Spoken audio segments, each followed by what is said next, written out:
السلام علیکم ورحمۃ اللہ وبرکاتہ۔ امید ہے آپ سب خیر و عافیت سے ہوں گے، صحت اور ایمان کی بہترین حالت میں ہوں گے انشاءاللہ۔ آج کی یہ ویڈیو بہت زیادہ امپورٹنٹ ہے، اور اس لیے امپورٹنٹ ہے کیونکہ آج ہم جانیں گے کہ وہ کون سے طریقے ہیں جن کے ذریعے ہم اپنے فلسطین میں موجود مسلمان بہن اور بھائیوں کی مدد کر سکتے ہیں۔ دیکھا تو ہوگا آپ نے آج کل کے کیا حالات چل رہے ہیں۔ ان حالات میں بالکل بھی دل نہیں کر رہا تھا کسی اور قسم کی ویڈیو بنانے کا اور شیئر کرنے کا، اس لیے میں نے کہا کہ جو ضروری ہے وہ کرنا چاہیے لازمی ہم سب کو۔ جن جن کاموں میں ہم اپنا حصہ ادا کر سکتے ہیں، جن کے اللہ تعالیٰ نے ہمیں استطاعت دی ہے، اتنا تو لازمی کرنا چاہیے۔ تو انشاءاللہ اللہ تعالیٰ ہماری یہ کوشش قبول و منظور فرمائے، اور ہماری جو ہیں وہ دعائیں قبول و منظور فرمائے اللہ تعالیٰ، اور ہمارے دنیا میں جہاں بھی جتنے بھی مسلمان اس وقت کسی نہ کسی مصیبت میں مبتلا ہیں، اللہ تعالیٰ ان سب پر اپنا رحم اور اپنا خاص کرم فرمائے، اور اللہ تعالیٰ ہم سب مسلمانوں کو ان مصیبت اور ان مشکلات سے نکال دے۔ بے شک یقین ہے ہمارا اور ایمان ہے اللہ تعالیٰ پر، اور دعائیں ہیں، اور دعائیں تو سب سے زیادہ بڑا ہتھیار ہوتی ہیں، اور یہی وہ سب سے پہلا طریقہ ہے جس کے ذریعے ہم فلسطین میں موجود اپنے مسلمان بہن اور بھائیوں کی مدد کر سکتے ہیں۔ غزہ میں جن حالات سے وہ گزر رہے ہیں، جن مشکلات کا ان کو سامنا ہے، ان کا پانی بند کر دیا گیا ہے، کھانا بند کر دیا گیا ہے، بجلی ان کو میسر نہیں، اور ان کے ہسپتالوں میں مسلسل حملے کیے جا رہے ہیں، بچوں کو جانی نقصان پہنچایا جا رہا ہے۔ اب تو اتنی اموات ہو چکی ہیں کہ شمار نہیں کیا جا سکتا، اور وہ اب سے نہیں بلکہ پچھلے کئی سالوں سے 50-60 سالوں سے وہ یہ سب سہ رہے ہیں، اور مگر انہوں نے اپنی جنگ نہیں ہاری، انہوں نے اپنی ہمت نہیں ہاری، انہوں نے اپنا حوصلہ نہیں ہارا۔ آج بھی ہم دیکھتے ہیں کہ اسرائیلی سپاہی ان کو نماز پڑھنے سے روکتے ہیں، لیکن ان کا جذبہ قابل دید ہوتا ہے، اور اس حالت میں میں سوچتی ہوں کہ اگر یہ میرے ساتھ ہو رہا ہوتا، ان کی جگہ وہاں پر میں موجود ہوتی، تو کیا میرے اندر اتنی ہمت اور اتنا حوصلہ ہوتا؟ کیا میرا ایمان اتنا مضبوط اور اتنا پختہ ہوتا کہ میں ان کو للکار کے پھر سے اپنی جگہ پہ کھڑی ہو جاتی اپنی نماز مکمل کرنے کے لیے؟ میں نہیں جانتی۔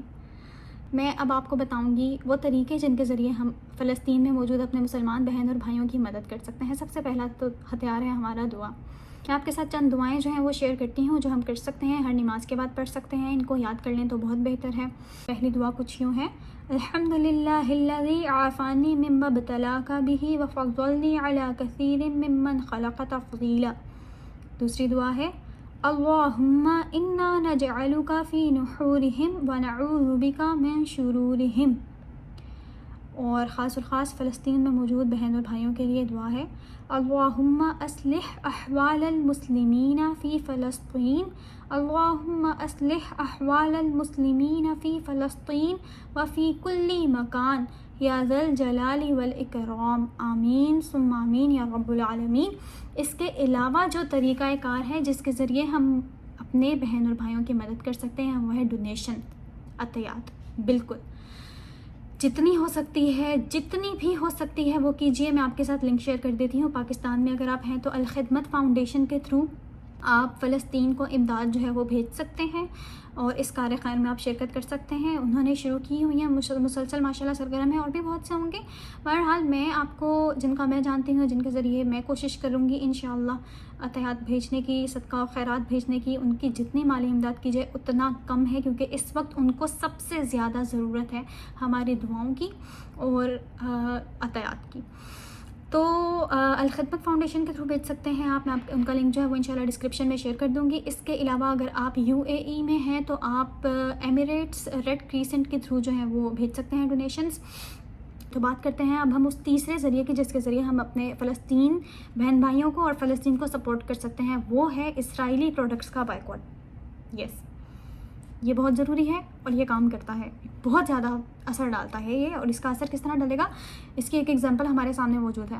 جب میکڈونلڈس کا بائیکاٹ سب نے سٹارٹ کیا تو کیا ہوا، جو دیگر بڑے ممالک میں، اسلامی ممالک میں، UAE میں، قطر میں، عمان میں، پاکستان میں، ترکی میں، میکڈونلڈس کی جو فرینچائز ہیں ان کی طرف سے باقاعدہ اسٹیٹمنٹس جو ہیں وہ ایشو کیے گئے کہ ہمارا جو ہے وہ اسرائیل سے کسی قسم کا کوئی تعلق نہیں ہے، اور ہم اسرائیل کو سپورٹ نہیں کر رہے ہیں۔ اور نہ صرف یہ بلکہ انہوں نے ڈونیشنز بھی جاری کیے فلسطین کے لیے۔ یہ پہلے نہیں ہوا تھا، ایسی کوئی اسٹیٹمنٹس پہلے نہیں آئی تھیں، ایسی کوئی ڈونیشنز جو ہیں وہ پہلے نہیں کی گئی تھیں۔ تو اب ہمارے لیے ضروری یہ ہے کہ ہم اسرائیلی پروڈکٹس کا بائیکاٹ کریں، ہم ان کو خریدنا بند کریں، ہم وہاں سے کھانا پینا بند کریں، ہم ان کا استعمال بند کریں. ان کا بائیکاٹ کرنے سے یہ تو ہوگا نا کہ وہ فلسطین کے حق میں بولیں گے، اس کی سپورٹ کے لیے باہر آئیں گے، فائنینشلی اس کا سپورٹ کرنے کے میں آگے ہوں گے، ان کو ڈونیشنز پرووائڈ کریں گے. یہ تو ہوگا، ایٹ لیسٹ یہ تو ہوگا. اور فرق پڑتا ہے. As a nation, as a Muslim, ہم سب کو ان کا بائیکاٹ کرنا چاہیے، کیونکہ قطرہ قطرہ کر کے دریا بنتا ہے. ہم سب اپنا اپنا پارٹ پلے کریں گے تو انشاءاللہ عز و جل ہم سب متحد ہو کے اسرائیل کو نقصان پہنچا سکتے ہیں. ہم اپنے فلسطینی بہن بھائیوں کی مدد کر سکتے ہیں. جب وہاں پر وہ لڑ رہے ہیں، اپنے لیے لڑ رہے ہیں، اپنے حق کے لیے لڑ رہے ہیں، اپنے مسلمان ہونے کے لیے لڑ رہے ہیں، اور ان کا جذبہ اور ایمان کسی بھی صورت جو ہے وہ کم نہیں ہو رہا ہے، اللہ تعالیٰ پر ان کا توکل دیکھنے کے قابل ہے. تو ہم بھی تو تھوڑا سا کر سکتے ہیں، ہم بھی تو اپنا ایمان جگا سکتے ہیں. ہو سکتا ہے ہم اپنے لیے کچھ بہتر کر لیں، آخرت میں اللہ تعالیٰ ہمیں سرخرو کر دے، اللہ تعالیٰ کو ہماری یہ کوشش پسند آ جائے.